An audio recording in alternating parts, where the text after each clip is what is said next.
com nossa drenta apenas SSA, através de loto, estava dando toda a federação 2,5 milhões de florins por ano.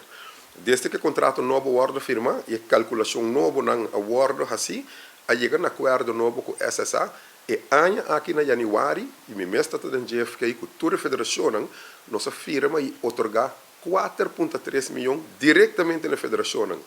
Toch o fenômeno é lo não acaba. Se amanhã nós dobramos aqui para 8,8 milhões, o fenômeno é lo não acaba. Vou me explicar um tique.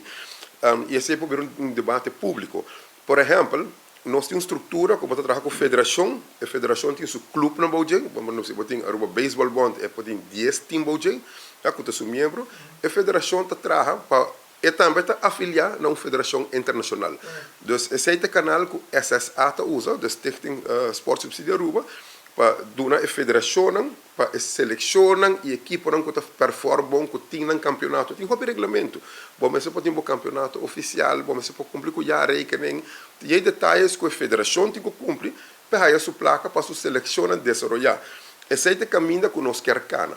A banda DJ, pode dizer, placa está invertida, mas botinha clube, não, me volve que era como um exemplo na beisebol, pode taekwondo, pode karate, etc. Botinha clube, não, que o nível de clube, não também tem um programa. Então, não está hunga para a seleção, por exemplo, portar 3 gente de clube aqui, a seleção, 2 de outro, 1 de outro, etc. Mas o clube como clube, deve ser não, mas também que vai viajar para um torneio. Ora, é que vai viajar para um torneio, é que cai um tique para fora de sistema, pero bueno pues top. Ou se eu tem um torneio na Colômbia. Me que vai torneio em nota federativo, então para mim vai seleção, para mim vai competir pan-americano, centro-americano, etc. Pero bueno pues top isso aí. Então tá queda no clube na hora de você que pouco dia mas topa um, eu como vai South Korea, tem não é deporte grande tá. Bueno pues top. Pero ananta cai um tique para fora de sistema, então ananta vai ver que a mim vai seguir pedir placa de bacaia para meu clube. Portanto, bom sempre para o clube não aqui que o tour você faz como clube, faz um car wash, vai vender comida para viajar, vai vender rifa viajar, nós está assim bingo, que a gente tem caminho que o povo também está contribuindo, banda de comprar loto, está contribuindo a banda também. Mas essa é a essência, então parte para nós educar o povo.